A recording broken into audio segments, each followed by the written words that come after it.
एक सुंदर सी कन्या अनामिका कॉलेज में अपना ग्रेजुएशन पूरा करती है। तभी उसकी मुलाकात एक लड़के राहुल से होती है। राहुल भी बहुत स्मार्ट और माता पिता का आज्ञाकारी बेटा है। दोनों एक दूसरे को पसंद करते हैं। दोनों का ग्रेजुएशन पूरा होता है। राहुल अपने शहर में जॉब करने लगता है और लड़की भी एक अच्छी जॉब कर रही है। दोनों ने निर्णय लिया कि अब माता पिता से शादी का बात करने का वक्त आ गया है। लेकिन परेशानी यह है कि दोनों की कास्ट अलग अलग है। अनामिका ब्राह्मण और राहुल राजपूत। राहुल के समाज में दहेज बहुत जरूरी है, जो कि नकद में होता है। उसके अलावा कई तरह के गिफ्ट और गहने की भी मांग की जाती है। राहुल ने अनामिका को यह स्थिति स्पष्ट की और कहा, घर वालों को मनाओ, अगर तुम सभी मांगे पूरी करवाती हो तो मेरे माता पिता तुम्हें पलकों पर बैठाएंगे। अनामिका ने अपने माता पिता से यह बात कही।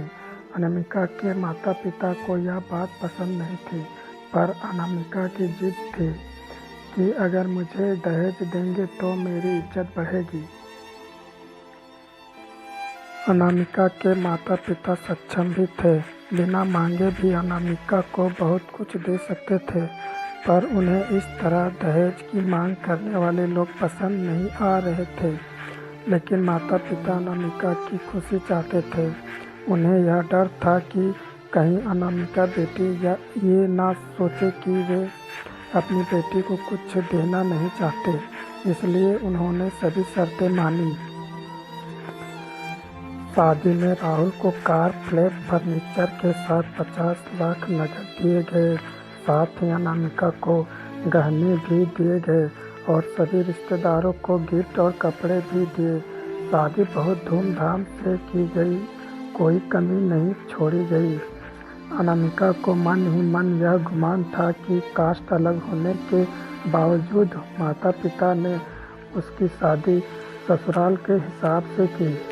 अनामिका को विश्वास था कि उसे बेटी बनाकर रखा जाएगा। उसे वही प्यार दिया जाएगा जो उसके माता पिता ने दिया, क्योंकि उसने अपने ससुराल का मान रखा है। अनामिका ने अपने घर से ससुराल बिता ली।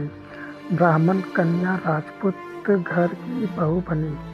ससुराल में बहुत ज़्यादा पर्दा प्रथा थी। बहू को मनचाहा खाने तक की स्वतंत्रता नहीं थी। कितनी भी भूख क्यों ना हो, घर की बहू सबके खाने के बाद ही खाएगी।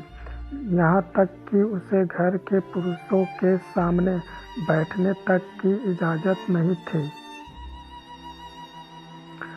अनामिका ने इस बात पर एतराज़ दिखाया, पर उसकी किसी ने ना सुनी। राहुल ने भी यह बोलकर मुंह फेर लिया कि यह तो परंपरा है। अनामिका को जो गुमान था वो धरा के धरा रह गया। उसे अपने माता पिता की बात याद आई। जब उन्होंने समझाया था तो वह उनसे बहुत लड़ी थी। उसने ससुराल में बात करने का फैसला किया। अनामिका ने अपने सास ससुर और पति से बात की, लेकिन उन्होंने नहीं सुनी और उसे बहुत बेरहमी से पीटा गया। अनामिका ने कभी ऐसा व्यवहार नहीं देखा था। उसे जिस लाए हुए दहेज पर घमंड था वह चूर चूर हो गया था। अनामिका को माता पिता से बात करने में भी शर्म महसूस हो रही थी और इसी कश्मकश में एक दिन अनामिका ने अपने आप को खत्म कर दिया। माता पिता को जब यह बात पता चला तो उन्हें अपनी गलती का एहसास हुआ कि वक्त रहते समझा होता तो बेटी साथ होती। जो लोग दहेज पर बेटे की शादी करते हैं उनकी सोच हर तरह से छोटी होती है। जो बेटे को नीलाम कर सकते हैं वो किसी और के बेटी को अपना बेटी कैसे मान सकते थे।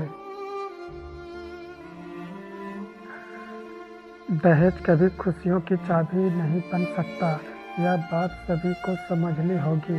इस दहेज प्रथा की कहानी में आपने पढ़ा होगा कि माता पिता ही नहीं, लड़की की सोच भी दहेज को सपोर्ट कर रही थी।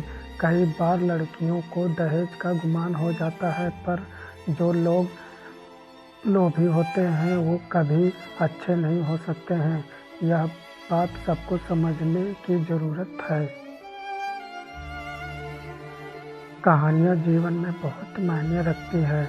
कई बार बड़ी बड़ी डिग्रियाँ भी ज्ञान नहीं देती और एक छोटी सी कहानी जीवन बदल देती है। शिक्षा पत्र कहानी को आधार बनाकर अपने बच्चों को जीवन का सच्चा ज्ञान दे। कहानी पसंद आए तो चैनल को सब्सक्राइब, वीडियो को लाइक ज़रूर करें। धन्यवाद।